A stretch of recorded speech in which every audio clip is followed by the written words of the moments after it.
Здешнее начальство.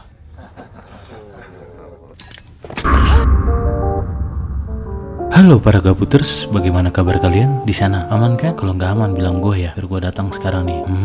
Yo, balik lagi bersama gue si Ucok dari Gua Hantu. Dan kali ini gue akan merangkum sebuah film berjudul The Way Back tahun 2010 untuk gue pribadi. Film ini membawa gue berpetualang seperti Ninja Hattori guys. Karena plot twist di dalamnya cukup mengejutkan dan pastinya akan membuat pikiran anda luas di akhir film. Seperti apa filmnya? Langsung saja siapkan secangkir kopi liong, sebungkus sukro, dan sebat rokok. Yo kita come on.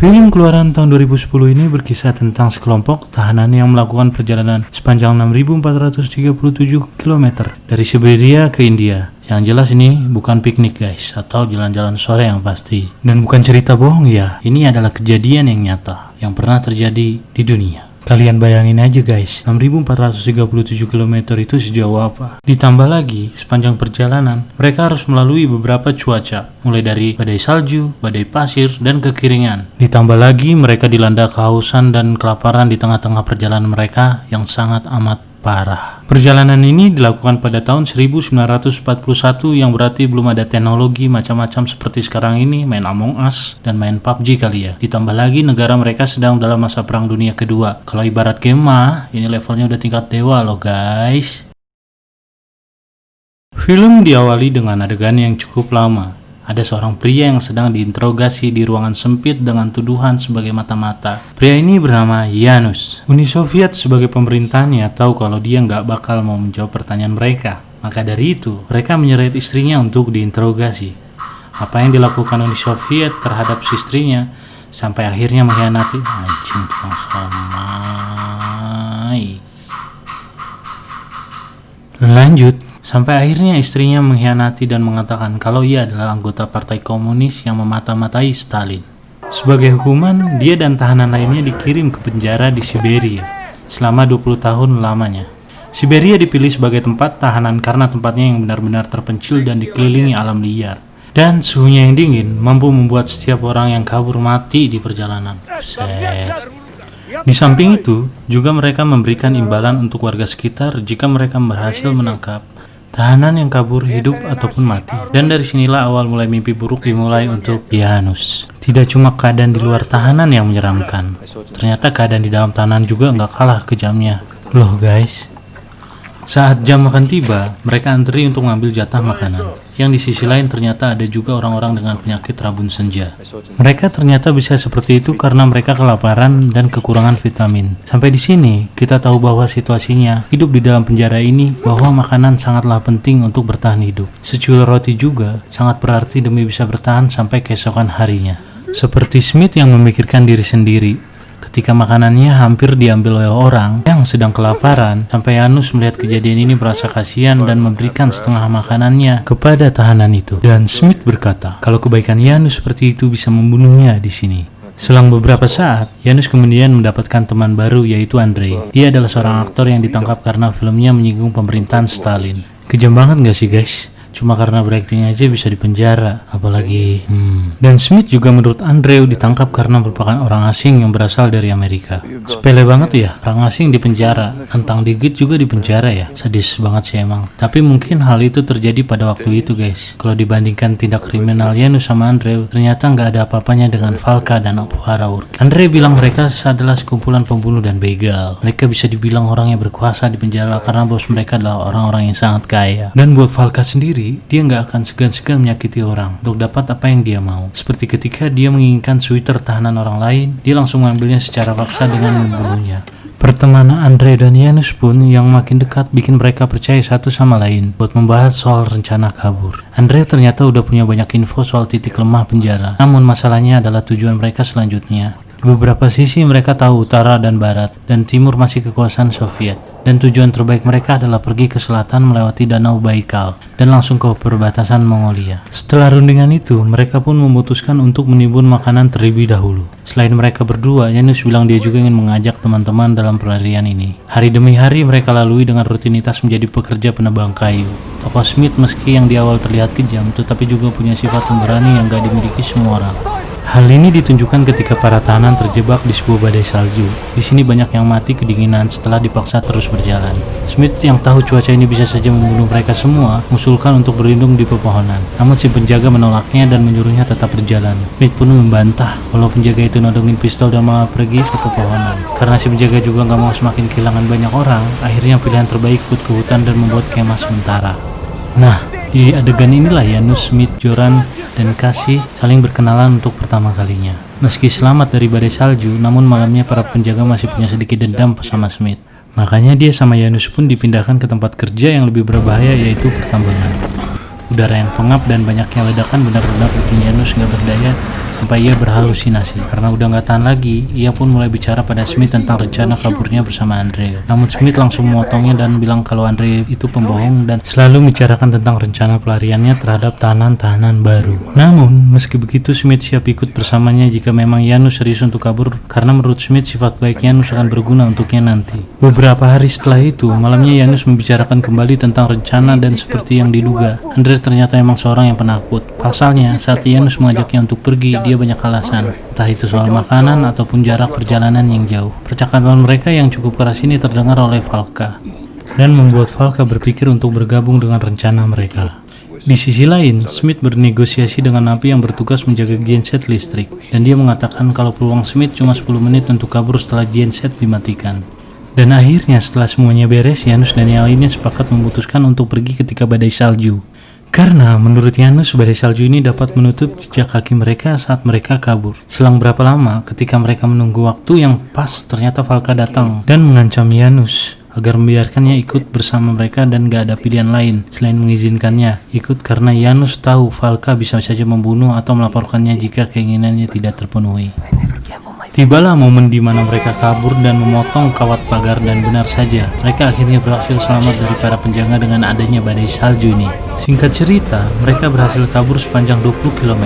Di momen ini, Janusz mengumpulkan makanan dari para rombongan termasuk Valka, satu-satunya orang yang kurang disukai di rombongan ini. Meski terkenal kejam, akan tetapi punya prinsip yang cukup menarik. Ia yang kagum sama kemampuan navigasi Janusz, akhirnya punya respek ke Janusz dan menobatkan dia sebagai pakan, yaitu sebutan bos untuk orang Urki. Dan hal itu juga berarti kalau Valka rela mengorbankan nyawanya untuk melindungi Janusz. Perjalanan mereka pun berlanjut, dan Janusz pun mengatakan untuk bisa sampai ke danau butuh sekitar 4 mingguan perjalanan. Di sini juga mereka nggak cuma harus bertahan dari iklim yang dingin. Dengan makanan yang minim, beberapa hari mereka juga punya kelemahan tersendiri. Salah satunya adalah Kazik yang memiliki penglihatan rabun senja saat malam tiba. Dan ketika sedang mengumpulkan kayu untuk api unggun, dia tersesat dan gak bisa melihat sama sekali. Kazik pun berhalusinasi sampai akhirnya mati kedinginan. Dan yang mirisnya lagi, dia meninggal gak jauh dari tempat api unggun teman-temannya. Dan yang sangat disayangkan sekali, inilah akhir perjalanan Kazik. Minggu demi minggu mereka lalui dan belum juga menemukan danaunya. Sampai stok makanan mereka juga pun habis. Smith yang bisa memancing pun lama-kelamaan kehabisan ikan untuk dipancing.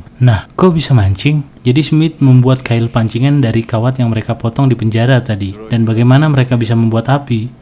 Mereka menggunakan batu api milik Zoran. Di titik ini, Valka mulai kehilangan akal sehatnya. Dia mulai bicara kepada Janusz untuk makan salah satu temannya. Tapi Janusz menolak. Dia masih kekeh akan menemukan Danau Baikal, di mana mereka bakal dapat banyak makanan di sana. Tepat malam sebelum Janusz memutuskan pergi ke tempat mereka, sempat didatangi oleh binatang buas. Sekelompok serigala itu ternyata sedang menyantap rusa di tempatnya. Valka dan yang lainnya pun langsung mengusir mereka dan gantian memakan daging rusa bekas para serigala tadi. Di sini guys, bisa kita lihat seberapa lapar mereka dan seberapa tertekannya mereka. Sampai-sampai mereka seperti hewan kelaparan. Keesokan harinya, perjalanan untuk menemukan Danau Baikal pun dimulai. Ia hanya pergi sendirian karena ia rasa teman-temannya sudah tidak memungkinkan lagi untuk menempuh perjalanan. Dengan bekal beberapa kayu dan ikan, ia pun pergi. Kondisi alam yang makin kejam bikin Janusz benar-benar menderita. Bahkan ia sempat berhalusinasi lagi saat dalam perjalanan. Untungnya penderitaan Janusz berujung manis karena dia berhasil menemukan danau tersebut.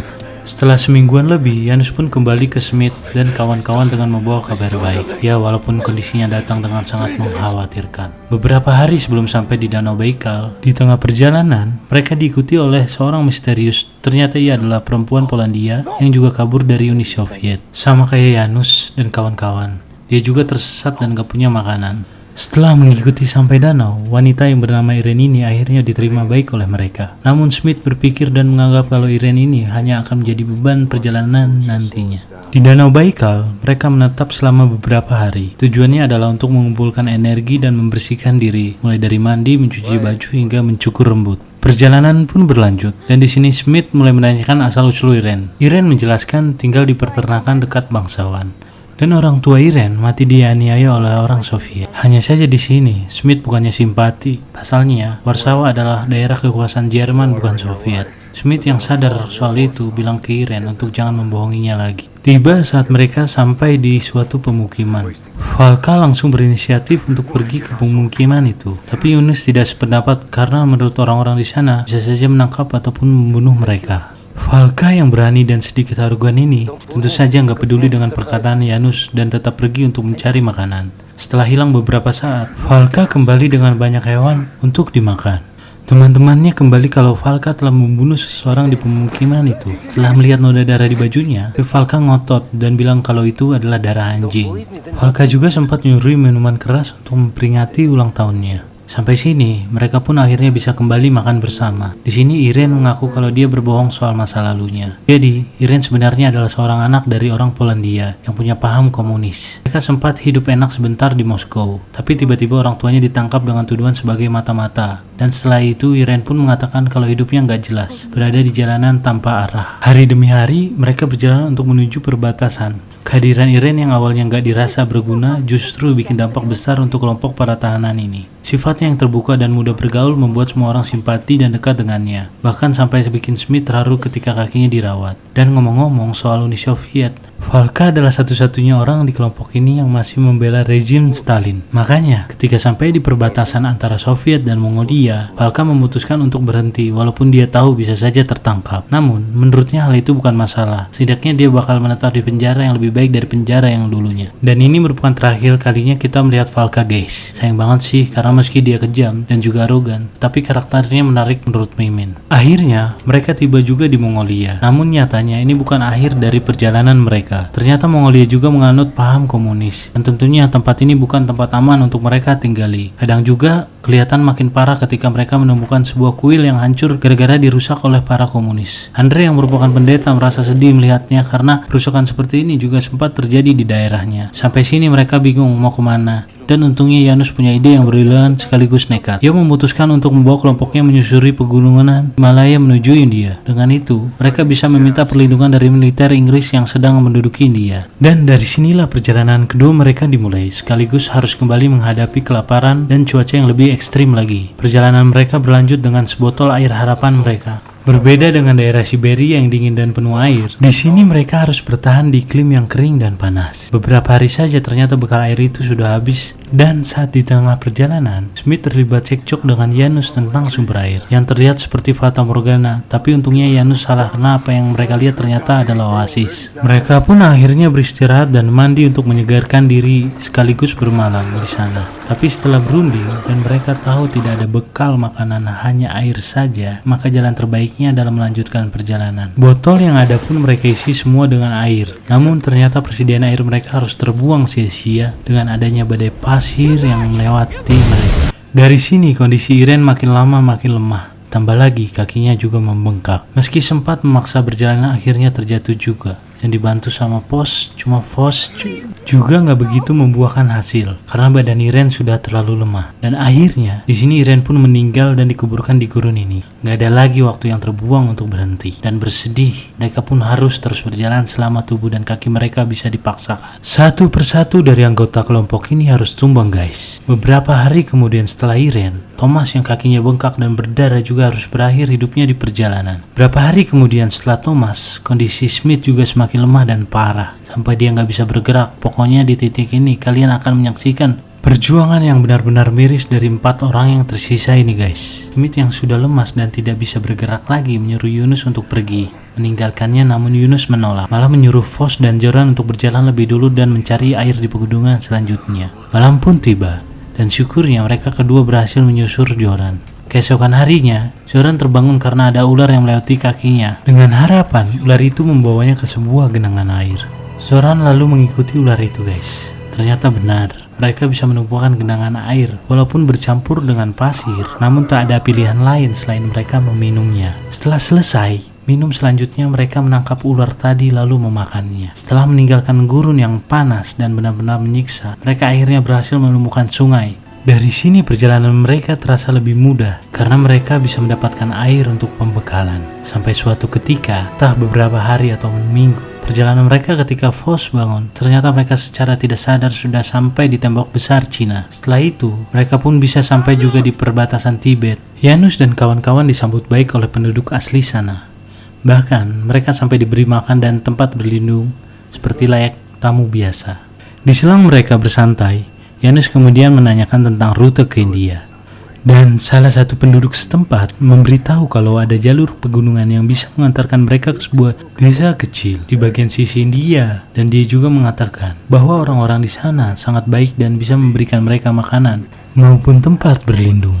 Namun, masalahnya cuaca saat ini tidak memungkinkan untuk melakukan perjalanan ke sana. Setidaknya mereka harus menunggu dulu sampai musim semi tiba. Janus yang menganggap hal ini bukan suatu hal yang harus dikhawatirkan lagi, akhirnya mengusulkan untuk pergi keesokan harinya. Di malam ini, mereka sedikit berbeda. Pendapat Smith malah punya rencana lain. Kalau dia sendiri akan pergi ke Cina dan mencari pangkalan militer Amerika dan berlindung di sana. Sedangkan Foss dan Joran memilih untuk menunggu satu musim dulu. Namun, keesokan harinya tiba-tiba Janus sudah menghilang dan pergi sendirian.